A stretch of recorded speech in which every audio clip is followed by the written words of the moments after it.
What's going on, guys? Welcome back to United View. How is everybody doing? Happy Friday. Happy Bonfire Night. Guy Fawkes Night as well. Yes. Fireworks going off today in the United Kingdom. Fireworks not going off in Ole Gunnar Solskjaer's press conference this afternoon. Very short one, actually. So it's going to be a bit of a short video, a bit of a short stream, actually, today. So I'll be able to get into you guys' questions, predictions, all that kind of stuff for the weekend as well. But it was a really short press conference. Lasted about 10 minutes. Not really many questions of substance. Some updates about Rafael Varane, Victor Lindelof, some team news stuff. But, there wasn't really a lot really asked. And I guess there's not really a lot to say that hasn't been said already, I suppose. Nobody was expecting earth-shattering news coming out of today's press conference whatsoever. It's kind of just, as is. It would have been, if you'd have picked up that press conference, swapped any team names out that you fancied, it would have been any other press conference that you've ever heard. But there was some interesting stuff talking about, as I mentioned, Rafael Varane, Victor Lindelof, talking about Ole Gunnar Solskjaer's record against Pep Guardiola. It started early. It started early. Here he is. Zayn Miasi's in with just with a sticker rolling around laughing. It hasn't even started yet, Zayn. Come on. It hasn't even started yet. It's difficult. I don't even know what's more depressing. The fact that Zayn Miasi's bantering us and the match hasn't even started yet. We're 24 hours away from kickoff. I mean, come this time tomorrow, it's literally 24 hours from about now, we'll know the full-time result. But the fact that Zayn Miasi's already here, bantering us, speaks volumes at the moment. But, you've got to get your kick somehow, Zayn, haven't you, realistically? Because when you get very bored, I would understand, during the weeks, because there's no European football for you to watch, Even you can't watch the Champions League. I haven't been able to watch that for a while. You can't watch the Europa League. You can't even watch the Europa Conference League. You're watching Spurs last night, having a great game against Vitesse. And you're like, if only we could be in the Europa Conference League. Well, maybe next year. Zen. You never know. Nevertheless, welcome as always, guys. Let me know as always where you're watching from. Be sure to smash a like on the video and be sure to subscribe bottom right hand corner. If there was ever a time to subscribe, it's right now because we've got a massive weekend of content coming up. So as always, let me know where you're watching from. We'll get some of your locations up on the screen because we have such a global fan base and global community here on United View, and Manchester United is a global club. It's a global football club, and with great support as always. So let me know as always where you're watching from. And we'll get into the press conference quotes in a second. Fat Thor says, "Hey Owen, we all hoped for Conte to join us, but after he chose to join Spurs, despite knowing they can no way win the league in this millennium, you think he's the right man with the heart for us?" It doesn't matter anymore. He's not the right man for us because he's Spurs' manager. So it's almost like it's a hypothetical that we can't even really talk about. I'm remiss to almost talk about Antonio Conte anymore because he's a manager of someone else's club, and we still do have a manager in charge. Until I don't know if we've kind of learned our lesson, but it's almost like we're playing, we're toying with ourselves if we're thinking about who could come in to replace Ole Gunnar Solskjaer. If the guy's still in charge, it's hypotheticals. You know what I mean? It's hypotheticals. But it is what it is. Jose says, Longview, Texas. Appreciate that. Jerome Wong says, Singapore here. Singapore always in the house. Hannah says, from Zambia. It was quality.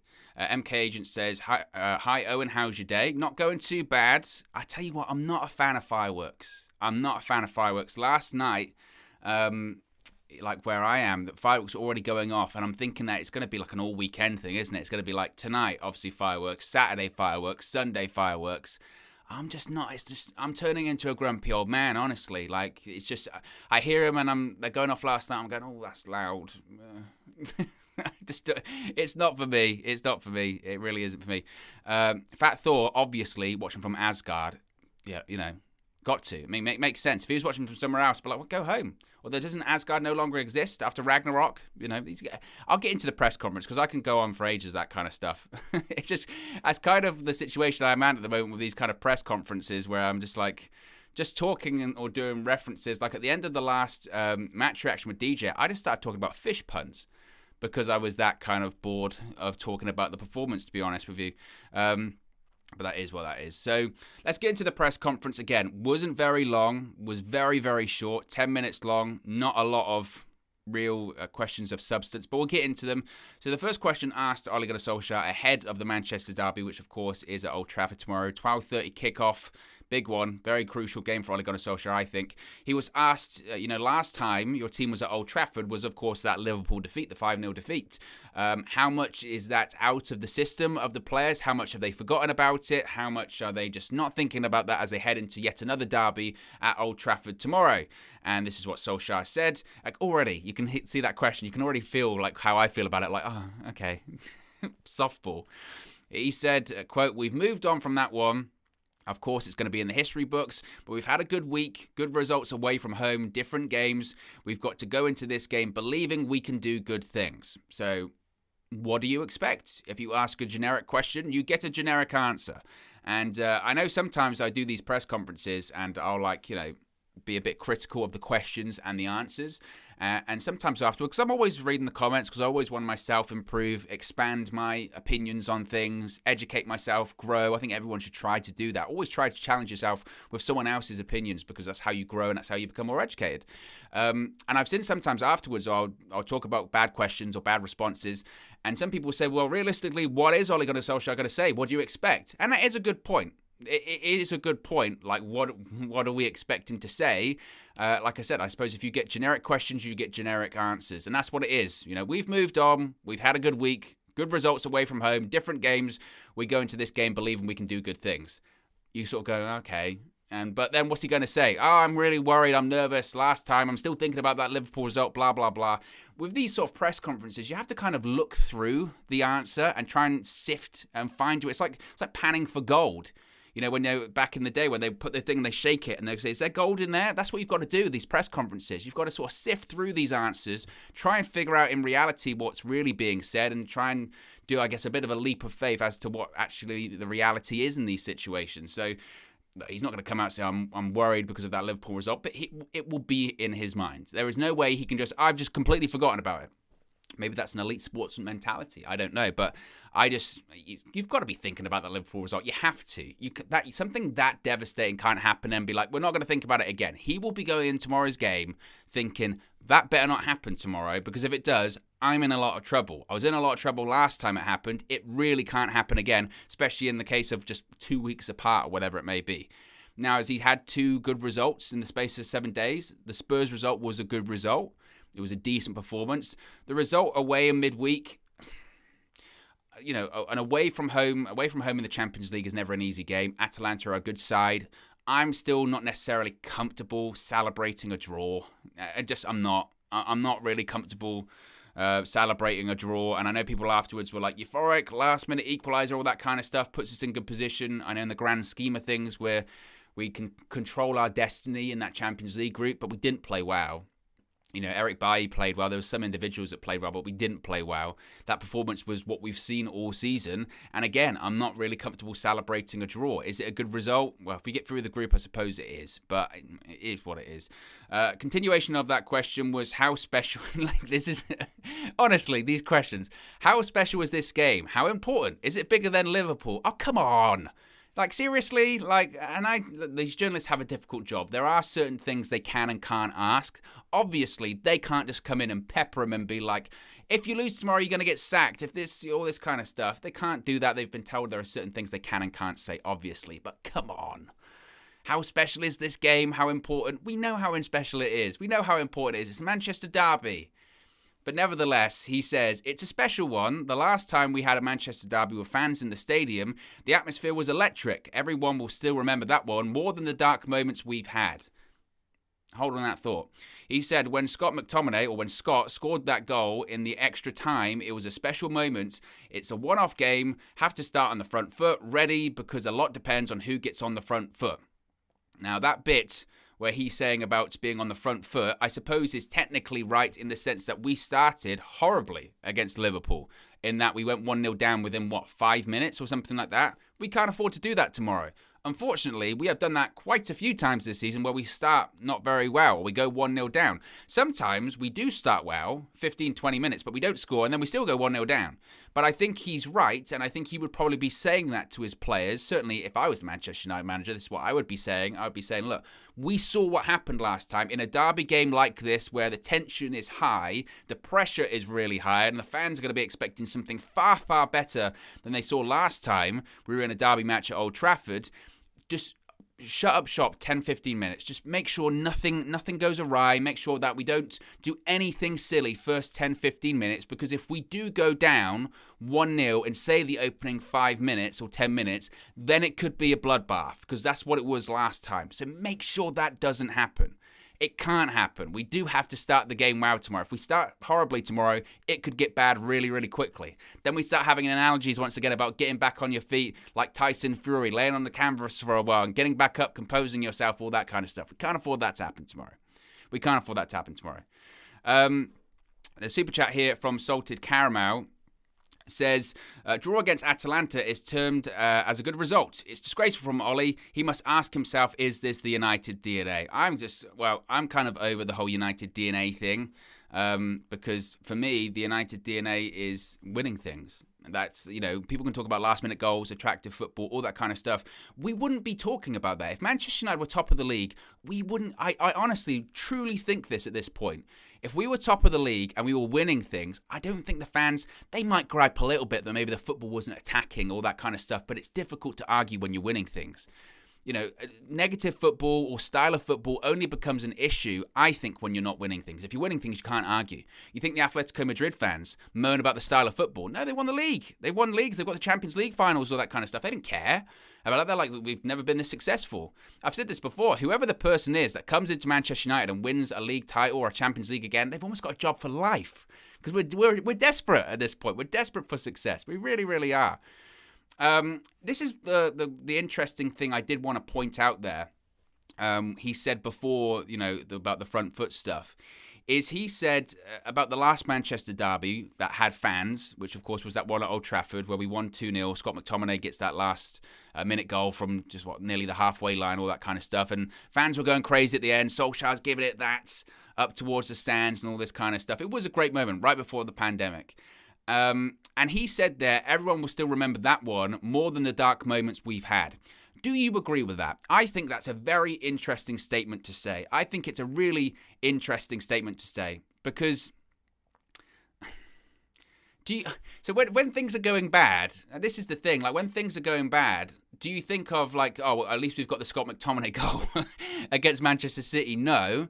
And when you're losing against, Liverpool or whatever, 5-0 at Old Trafford, for me, that's just as memorable, if not way more memorable, than Scott McTominay scoring that goal against Manchester City at Old Trafford. Because in reality, what did we get out of that? What did we get out of that victory or that last-minute goal against Man City? And we won up anyway. But what did we get from that? That season we finished third, didn't we? Right? And they had the break with the pandemic and all that kind of stuff. But what did we get out of that? It was a good moment, but for me, it's just as memorable, if not less. I think if anything, maybe it's a recency bias because the Liverpool thing only happened a couple of weeks ago, but that Liverpool game will live in infamy.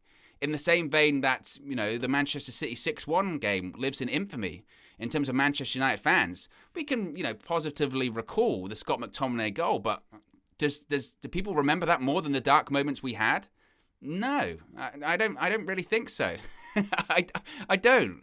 So I don't know if that was a little bit of like a hit back, we've had good moments as well, not just dark moments, that kind of thing.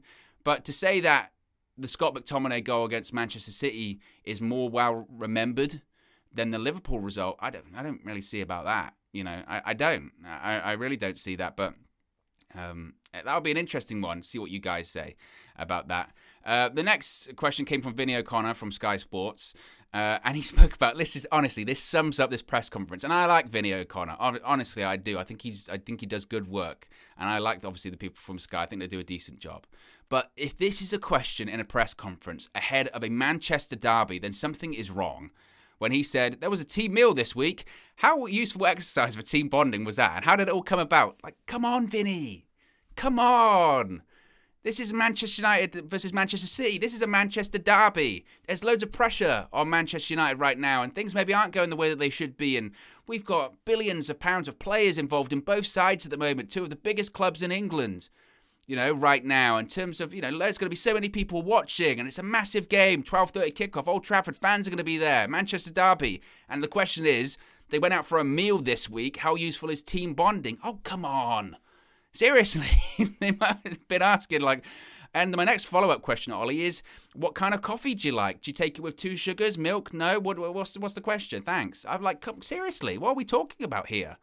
It's great. It's crazy. What a question that is.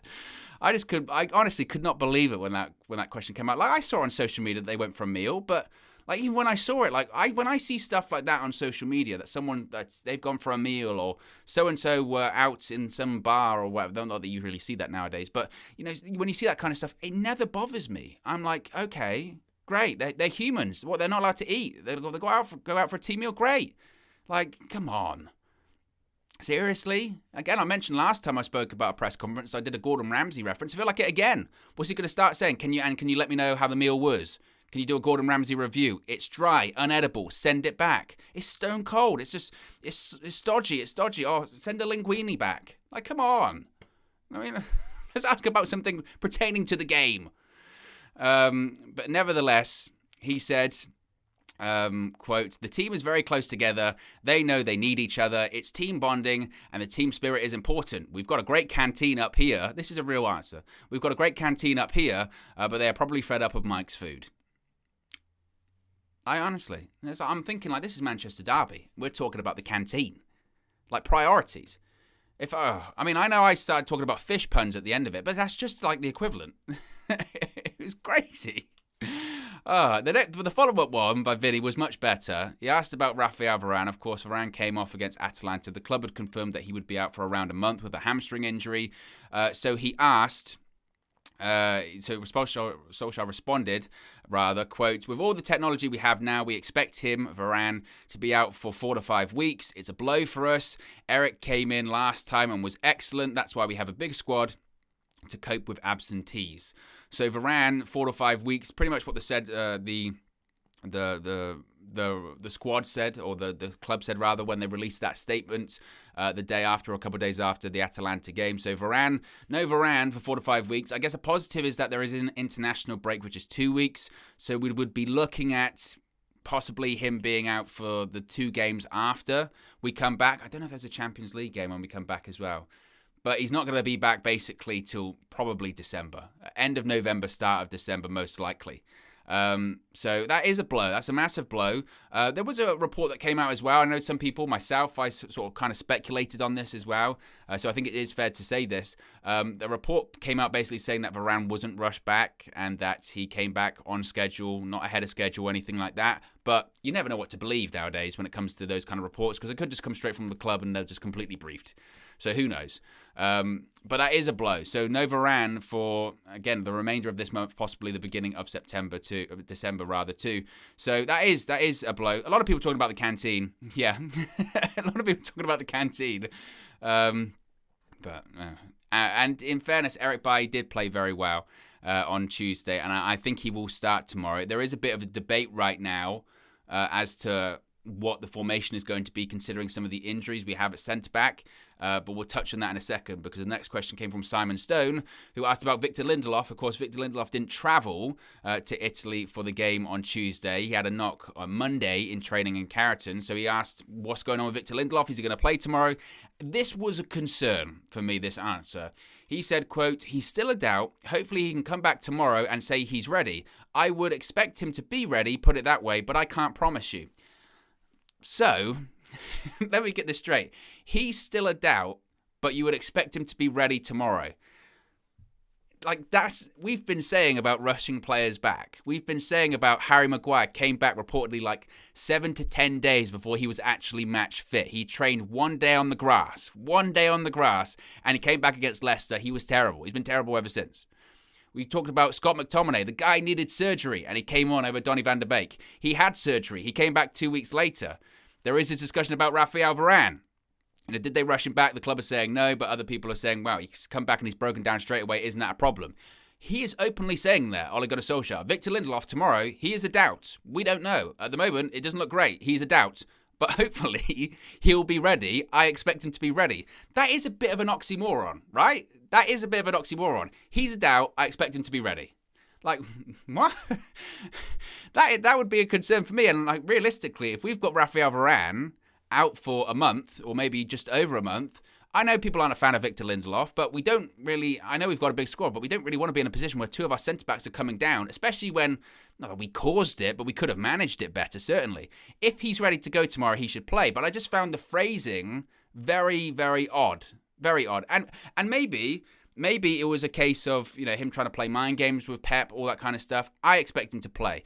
Even though he said Victor Lindelof is a doubt, but when he says, I expect him to be ready, put it that way, but I can't promise you, he's basically saying, consequences be damned.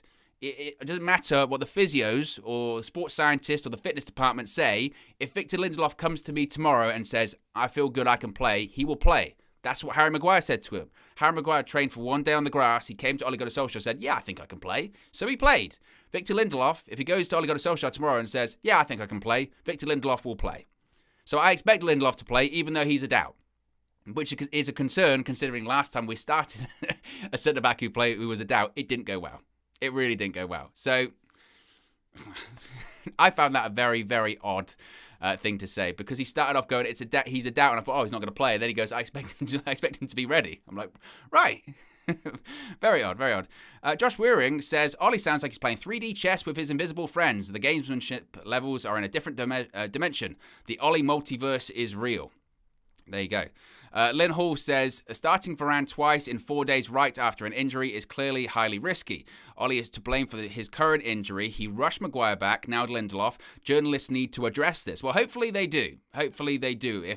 Fingers crossed, Lindelof, if he does play tomorrow, is fine and he doesn't break down. But if he's out for a longer period of time, like a Varane, certainly it would need to be questioned. But I think that, I really do think that Lindelof will start tomorrow. He's basically said he will, even though he is a doubt there, which, moving on, we got the typical press conference Ronaldo question, because of course, every press conference has a question about Cristiano Ronaldo. If you cover enough of these, you get the Cristiano Ronaldo question. So, and this one is quite valid. It wasn't one of those ones where it was like, and I've seen this happen a couple of times where they'll say like, you'll have this press conference talking about all this kind of stuff, and then suddenly one journalist will go, how good is Cristiano Ronaldo? What kind of influence does he have? And you're like, every week you ask this, every week. Be sure to smash a like on the video, by the way. We've got over 300 people watching, 320 viewers watching, only 67 likes. Oh dear. Let's see if we can get those up quickly, get it up to over 100 or something like that. And be sure to subscribe, bottom right-hand corner as well. So yes, going back to this Ronaldo question, the cursory Ronaldo question of a press conference, obviously there was a lot of talk that he might go to Man City before he went to United over the summer. And then we get the classic, what kind of influence is he? What kind of difference can he make? This was a good bit, in fairness, when they said people say he can be a negative to Manchester United. They didn't really expand on that, but I think he meant in terms of the way that Manchester United play. Some people will say that we have become more static with Ronaldo. He doesn't press from the front, etc. So this is what Solskjaer had to say, quote, he's one of the best players that's ever walked on this planet, and his impact on and off of the pitch has been absolutely immense. The way he conducts himself, how people can say that as a negative, I can't see that one. And in fairness, I'd be harsh on Ole Gunnar Solskjaer with certain things that he says, all that kind of stuff, with some of the questions. I am with him in terms of the people that criticize Ronaldo. I don't get it. I know that some people can say that he doesn't press from the front. He never really has. People say he doesn't work hard for the team. I find that laughable. I really do. And people can pull up these stats. Although the running stats are lower than this, but then you compare him to other players and they're higher than, like, say, a Harry Kane, or they're lower than someone else. But then you look at other stats and he's higher than someone else. Players different. And the idea that Cristiano Ronaldo at this point is a negative is laughable. The guy at 36 years old is carrying us through the Champions League. We certainly would be nowhere near top of that group in the Champions League if we didn't have Cristiano Ronaldo. He has come up clutch for us already so many times this season. It's only November and he's 36 years old. And this Ronaldo slander has just it's just been everywhere since he came back. And I know some of it doesn't come from United fans, but some people are just desperate to put this man down, aren't they? 36 years old, he can't do it, he's too old. Even though you go, we was top scorer in Serie A last season. That's Serie A. We're talking about the Premier League here. Still scoring goals in the Premier League. Scoring an unbelievable volley last week. Bailing Manchester United out in the Champions League 3 times already. But he's still, he's too old or he hurts United. I don't see it. I really don't see it. Ronaldo is not the problem. There are far bigger problems at Manchester United than Cristiano Ronaldo. We would be in a very good position if we're like, our biggest problem is one of the best players ever. So I think that's kind of deflection. Those people that want to focus or they want to scapegoat. Ronaldo has such a high profile that maybe it makes him an easy target to scrutinize, all this kind of stuff. Ronaldo, I'm baffled. I am baffled by those people that are like, oh, he's negative. It's a negative. He's a negative. I would be, on their side a little bit if he had played not as bad, but if he'd you look at Harry Kane this season. Everyone's, they're so quick to talk about Harry Kane, right? All of those pundits in the summer. I don't know why Manchester United would buy Cristiano Ronaldo, buy Harry Kane. And even though Kane has really done nothing this season, they're still saying United should have bought Harry Kane. What? Why? He's been rubbish this season. Cristiano Ronaldo has been far better this season. I don't get it. Only 1 like away from 100 likes, by the way, so be sure to smash a like on the video. Next question and best question of the press conference, to be honest, as always, came from Per Carlson. And again, I always have to preface this. I'm not just saying this because he's been on the channel, but he does tend to ask the more probing questions. Obviously, if you watch these press conferences, and I don't know this to be fact, this is kind of speculation on my part, but you watch these press conferences and it's clearly obvious there are things that people can and can't say, or can and can't ask, shall we say. And Per Carlson, I think, does a really good job of just pushing it to that boundary as far as he can go without maybe stepping over the line. You do have to build a relationship with the club, but he does ask the good questions. So he says, since that Liverpool game, you've been under constant pressure. There's always speculation about your future and the future of the job. How is it working under those circumstances? And how important is this result tomorrow to your own future? And I was like, finally, a question that's actually got some weight to it, actually got some merit to it. Not asking them, oh, how great is team bonding when they go out for dinner? Like, oh my God. So this is what Solskjaer had to say, quote, when I stepped in the doors here in December 2018, 3 years ago, there's been speculation ever since. That's no problem. We've moved on from Liverpool. It's a dark moment in our careers. We've had a good 2 weeks. You don't expect an easy ride when you become the manager of Manchester United. That's how it is. So he basically said, look, there's always speculation on my future, which is true. Manchester United, high-profile job, high speculation job. If you're not winning games, there is going to be pressure. He knows that. He's not dumb enough. He doesn't know that. He continues to say that he moved on and we're not thinking about Liverpool and all that kind of stuff. It's the answer you would expect, but at least it's a question that has a bit of substance. Because apart from Per, nobody asked, what happens tomorrow if you get, absolutely smashed? Could that be it for you? And that's a realistic question to ask. It is. People might say it's a negative question, and people might get upset about that, but it's a legitimate question, in my opinion, to ask. Now, obviously, Ollie gave the answer you would expect him to give. He's not going to be like, oh, if I lose tomorrow, I think I'm going to go, or anything like that. He's going to give the answer that he's going to give. Football manager answers. But, I thought it was a good question. I thought it was the best question of the press conference, it must be said. Super chat from Pablo says, Ollie makes your job easy, Owen. He's bad at counting players on a pitch, making decisions, and generally being a capable person. However, he specialises in injuring players and ruining careers. Pablo is on the is going in on Ollie today. But I appreciate the contribution, as always, Pablo. Really do appreciate it. Appreciate everyone that's watching right now and contributing and getting your opinions in the live chat. As Joker Man says there, he didn't even answer the question. He didn't answer the question. But what is he going to say? Oh, yeah, I'm going to, if I lose tomorrow, I'm going to get the sack. But he did not answer the question. He's very good at that. He is very good at that. His press conferences, like I said, sometimes you do come out of the press conference being like, he didn't really answer the question. But that's kind of what he does. Sometimes he just won't. And he's very good at it. The final question came from Michael Gray, who asked about the head-to-head record against Pep Guardiola, which, of course, Ollie does actually have one of the better head-to-head records against Guardiola since being United manager. He said, is that something that you think about?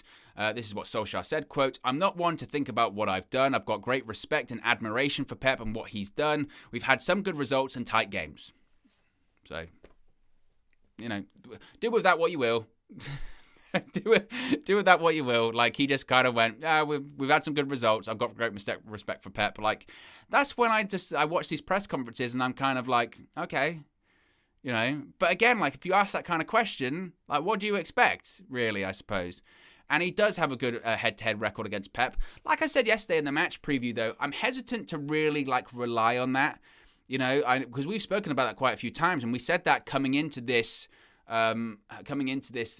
big period of games that we had against the likes of Liverpool and the Champions League games and Spurs and City, and got Chelsea coming up soon, all that kind of stuff.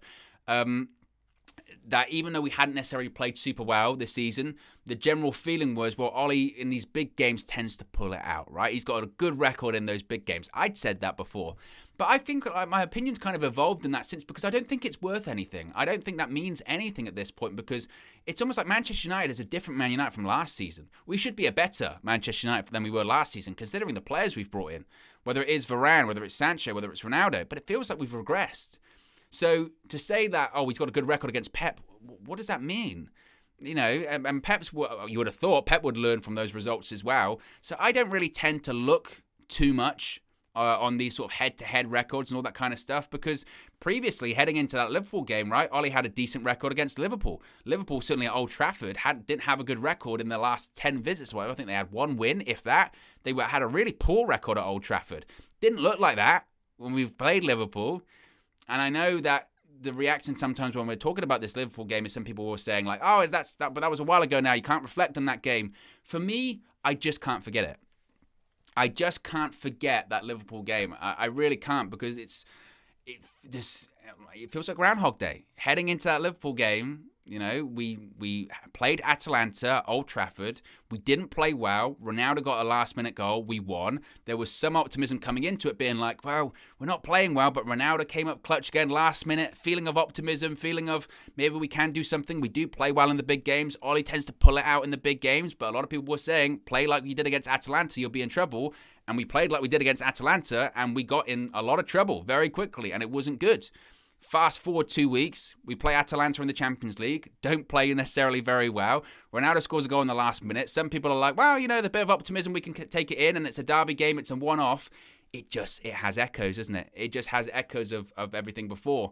And that's my concern for tomorrow, that is. But as I mentioned before, in terms of a press conference, there wasn't much. Really not a lot to write home about at all.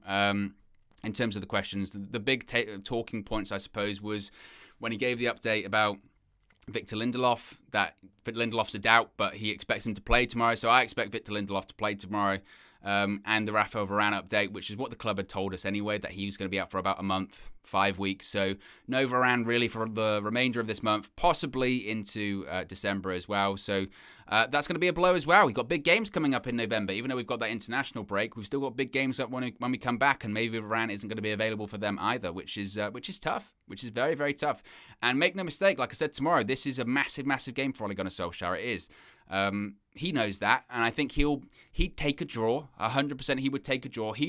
What he's looking at, and this, in my opinion, shouldn't be the mentality of Manchester United or a Manchester United manager, but he'll be looking at that game being like, we just can't let happen what happened to Liverpool against Liverpool, because if that does happen, then he will be in a bit of trouble. He will be in trouble. If that doesn't happen, he will be there to the end of the season. I really do think his future kind of hinges on that game tomorrow, but we'll have to wait and see. At this point, I think Ollie's going to stay to the end of the season, as I mentioned before. And at the end of the season, I think he'll be judged as to what he's done or hasn't done, or won or hasn't won. And I think that's always been the plan. I really do. I know people are talking about other managers, Zidane's. We spoke about Conte before, but at the end of the day, we saw what happened last time. And I think you have to learn from history, and you have to evolve your opinion over history. I really do. Raz says, so speaking of the pressure fish puns, look, we've got about 5 minutes left. If anyone wants to throw some fish puns, I'd love it. Or any puns, actually, I'd love it. I really would. You know me, I love some puns. Says Man United's press conferences are prepped and hard questions are not allowed. Official Man United forums are now the same. Speak your mind, address the obvious, and you get banned. Some of these press conferences do kind of feel like that. They definitely do, but it is what it is. Let's see what else you guys are saying. Actually, let's have a bit about some last-minute predictions as well. Fat Thor says, I can't forget the Europa League final, Owen. Broke my heart. I think a lot of people did. I think it is. A lot of people still talk about that a lot of people still talk about that, don't they? So it is very frustrating. Let's get your predictions briefly, and then we'll wrap it up here. So as I mentioned yesterday in the match preview, I do think we'll stick with the back five. I do. I think we'll have Wan-Bissaka, Maguire. I think Lindelof will play, and Bailly, Luke Shaw, McFred will play because it's Manchester City, so McFred is definitely going to play. Bruno Fernandes, and then I think Ronaldo and Cavani will be up front. In terms of a score prediction, I mean, I really don't know. I really, really don't know. I would be lying to you. I would be lying to you if I said I'm optimistic. And I don't want to be that guy. I really don't. And especially with the content that I'm involved in and that I do for this channel, I do want to try and be optimistic, and I don't want to be negative. I don't want to be a toxic fan and all that kind of stuff, whatever that is. But I do think you have to be realistic. And I do think you have to be honest when you create content. And I'm just really not optimistic tomorrow about it. I really am not. Anything can happen, obviously. Derby games are derby games. United do have a point to prove. The crowd is going to be there, and the crowd is going to be doing their best to cheer on Manchester United, but the players and the management team have to give them something to cheer about. That's the thing. Like, fans, I know a lot of fans left against Liverpool, and some fans stayed till the end and were chanting on the team, but realistically, that day, the team gave them nothing to cheer about. You've got to give them something to cheer about. At the very, very, very least, show a bit of grit. Show a bit of grit and show a bit of, drive to actually compete. It's a derby at the end of the day. And I think that game, in my opinion, will be kind of determined on the first 10, 15 minutes. If we go 1-0 down like we did against Liverpool, then it could get really bad again. If we just stay in the game, then we can grow into it a little bit. But honestly, I really have no idea. Super chat from Pablo says, going tomorrow, expect to see Shaw or McTominay in a back three. It will be a shitty game, but the lucky guy he is, he'll probably nick it. At the end of the day, Pablo, if Manchester United win, I'll be over the moon. Obviously, and I've said this before, I want Ole Gunnar Solskjaer to be successful. I really do. I want Ole Gunnar Solskjaer to be successful, because if he's successful, Manchester United are successful. If Ole Gunnar Solskjaer is winning trophies, that is a good thing. And ultimately, when people talk about his future and his tactics, I do think it does come from a positive place. There are some people that are disrespectful, but ultimately it's because fans just want to see Manchester United doing well. And we're not. And that's the frustrating thing, I think so. David Lee says, 2-8 to City. I have a bad feeling. Oh dear, David Lee. I can imagine the odds on that. VK says 1-3 City is wounded. A lot of people aren't necessarily confident. Weeming says 7-0 City. Saragon says 0-2 loss, I'm afraid. Joe Command says 2-1 City. Kaizen says 5-2 loss. Is there anyone that said we're going to win? Is there anyone we're going to win? I'd love us to win, but sorry, I wouldn't be surprised if we lose. Don't expect to win, but I hope we win. A lot of people are saying this. Imran says, United have done well in the league versus City, 2-2 draw. Joseph saying 1-1. Still a lot of people not saying a win. People are still saying a draw. People are still saying a draw, and other people are saying losses, which is not ideal, isn't it? We've got nearly 350 people watching, so be sure to smash a like on the video. We've got 138 likes, so if we can get up to 150 likes before we wrap things up in a second or two, that would be amazing. DJ, not the actual DJ, says 5-1 City thrashing us. Sin Game says 3-1 win. We've got a prediction for a victory, guys. Come on. We've got to try and find some optimism in here. We've got to. Mashel says Man U 2-1 against City. So some people are, come on, we're getting some positivity here. But look, guys, we're going to wrap it up there. As always, be sure to smash a like on the video. Be sure to subscribe, bottom right-hand corner. Of course, tomorrow is game day, so we're going to have full match day coverage, as we always do. Road trip with Flex and KG tomorrow, because Flex and KG are going to both be going to Old Trafford. So the road trip in the morning, early in the morning, because it's an early kickoff. I'm doing the match view tomorrow, so come and join me for the match view. We normally go live 20 minutes before kickoff, so that will be 10 past 12, or around midday, around that period of time. So be sure to join me for the match view. Post-match, we'll have the match reaction with DJ and myself. Yeah, it's a long day for yours truly tomorrow. So yeah, we've got road trip, match view, match reaction with DJ and myself. Obviously, after the game as well, we're going to have all of the fan views outside of Old Trafford. Obviously, Flex is going to be there, KG is going to be there, and there's going to be plenty of people with plenty of opinions talking about the game. So it's going to be an exciting day. Nevertheless, I don't know if I've got dread or excitement or anticipation. I think it's all merged into one. Nevertheless, guys, as always, have a great Friday, and fingers crossed for tomorrow. I'll speak for you again very, very soon.